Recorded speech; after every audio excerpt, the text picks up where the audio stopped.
Hi and welcome back.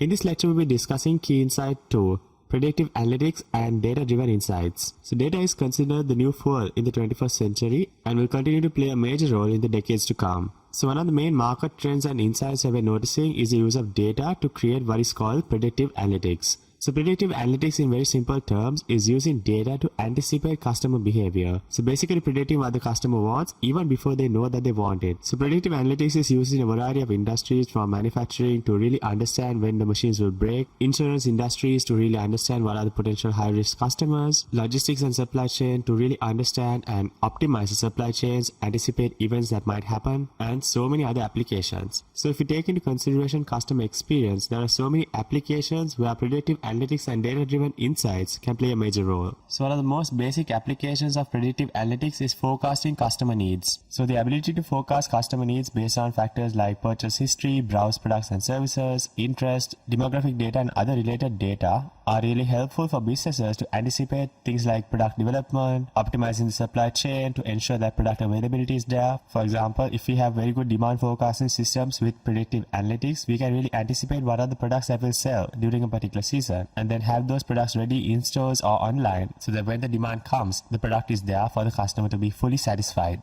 Then we have other factors like churn reduction and basically understanding the flight risk factors. So understand the customers who are likely to leave you for another competitor and then give them special attention or incentivize them to remain within the brand. So you can use predictive analytics to understand who are the customers who are likely to leave your brand and then create specific offers or much more personalized experience for them in order to reduce the churn rate of customers, which is basically the rate which customers stop doing business with the company over a given period of time. Then we have other factors like virtual concierge.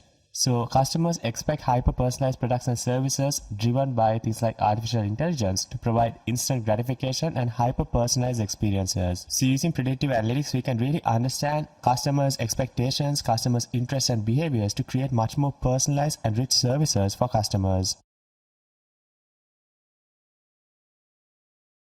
Then we are also noticing common trends like improving the efficiency, improving productivity and reducing wastage.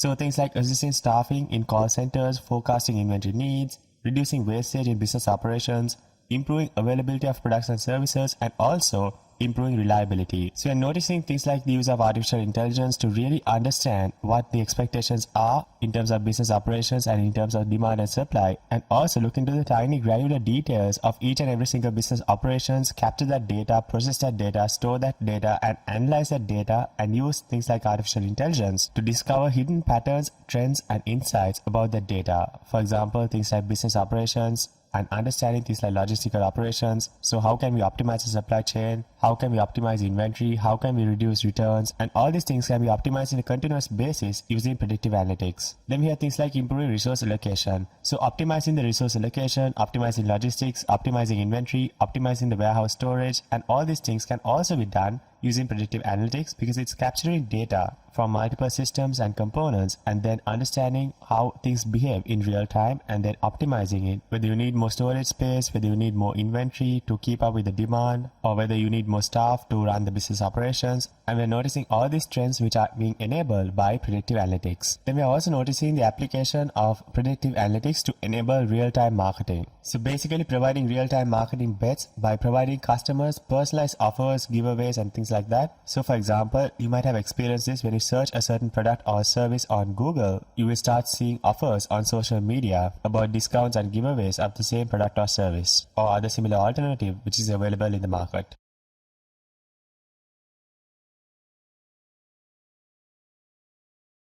Then we have other applications like segmenting the customers to build predictive patterns. So the ability to answer questions like how responsive each customer segment would be to different kind of stimulus. So for example, if you're running promotions, who are the customers who are likely to respond? Who are the customers who are likely to purchase? And who are the customers who would just ignore the promotions? And also segment the customers based on things like what type of promotions will the customers respond to and other similar scenarios to anticipate how the customer would behave in a real business case scenario. Then we have things like real-time customer feedback.